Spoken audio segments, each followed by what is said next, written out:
Hello, everyone, and welcome back to the Museum Show and Tell Show. I'm your host, Nicole, and I'm here with Jan from the Penetanguishene Museum and Genevieve from Huronia Museum. So today, the Penetanguishene Museum challenged Huronia Museum to find an artifact that was tree related or maybe Christmas tree related. And so, Jan, what do we have today? Well, what we have is our Victorian style Christmas tree that we put up every year. So we put one up in the front of the museum that we always do Victorian style. Now we usually have another one somewhere else in the museum because we do it for children. So they're two different trees entirely. So Christmas trees actually originated in Germany during the 16th century. And as the story goes, Martin Luther, who was a Protestant reformer, he was out one night wandering. It was winter, and he was out walking and creating a sermon in his mind and looking up at the stars and stargazing. And he was so awestruck by what he saw that he wanted to recreate that scene for his family. So he took home a large fir branch into his home and lit it with candles to try and recreate that scene. They were introduced into England during the Victorian period by German Prince Albert, husband of Queen Victoria. And in 1841, they first decorated their tree at Windsor Castle. And by 1848, there was a picture produced of the family with their two children decorating the tree, which set off a frenzy, of course, around the countryside. Everybody had to have a tree.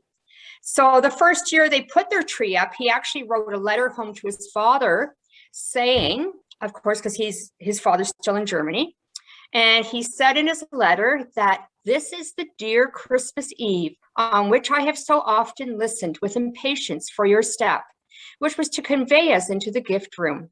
Today, I have two children of my own to make gifts to, who, they know not why, are full of happy wonder at the German Christmas tree and its radiant candles.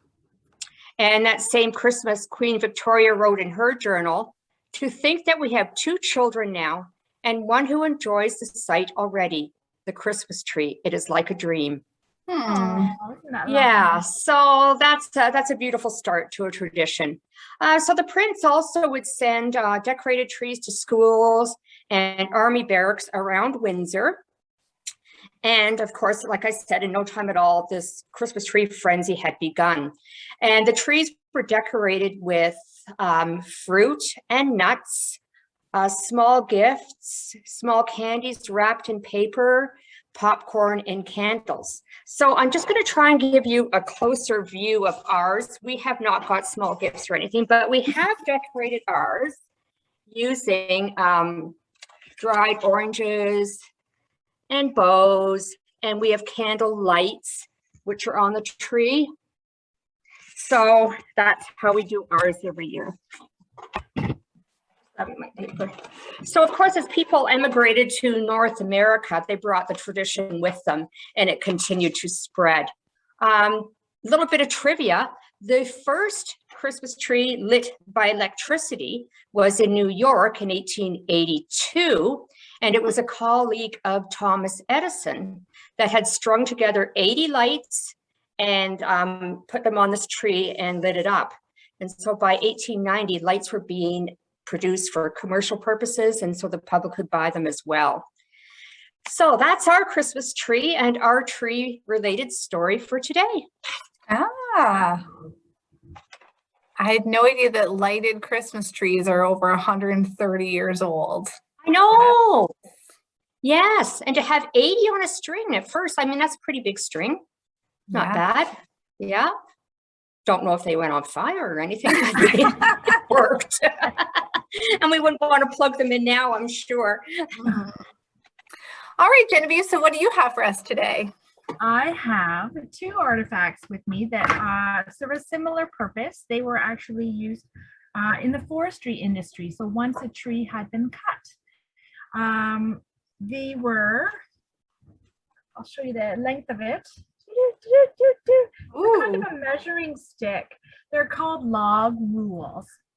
And they were used by the man that was employed as a scaler or a color to determine the board foot of a log or a I've got two here and they're not very well balanced, of a log or of a plank at a lumber mill. And a board foot is actually the volume of a piece of wood that is 12 inches long by 12 inches wide by 1 inch thick. Now, it would be really impractical to cut all boards of that dimension. I mean, you could never get anything made if everything was a foot long and a foot wide. So what a number of, I guess, people had over time invented was this kind of measuring stick that serves a number of purposes, but it's like a table of calculations written on the side, and that enables the scaler or the color to determine right away at a glance the board foot volume, I guess, or calculation measure of that log. So I'll show you how it works. What I have here is the end of a log, the butt end of a log. It's actually been stamped, but for our purposes, that doesn't really matter. So what you do is you take this and you determine the diameter. I'm going to pretend that this is not actually the butt of a log, but it's an entire log that's 12 feet long. And what I'm doing is measuring the diameter of the log, and the diameter extends to about right here. Now, written along the edge right here are a number of, or stamped are a number of numbers. We've got 18, 20, and 22 feet. So that's the length of the board. And then if you simply move along here to the next closest line, you will find, I'm going to pretend actually that it's an 18-foot board. You will find that there are 55 board feet in a log that is of that dimension and 18 feet long. Alternately, if the log has already been sawed, you can use a similar tool, to determine the board foot of a plank. I've got a plank here. It's rather wide. It came from my barn at home. This one works on the similar principle.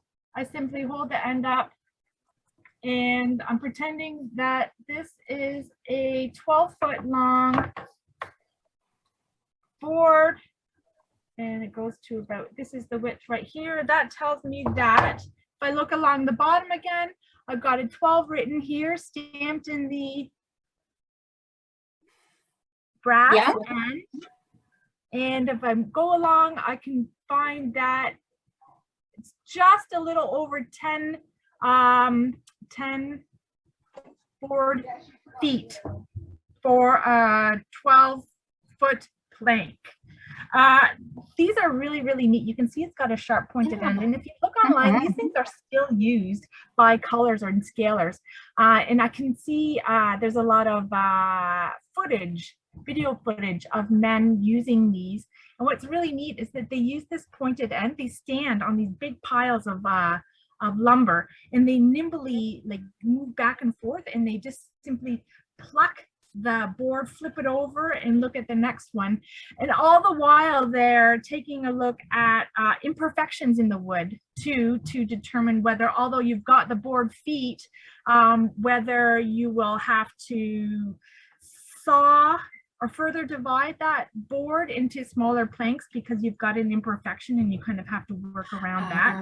It's a really neat piece of wood. And these ones were actually used here just down the road at Zachariah Castleman's sawmill in about 1880. And that was over near St. Marie, where St. Wow. Marie is constructed. So yeah, tools used in the lumbering industry for extra. That's really neat. It's a very efficient tool.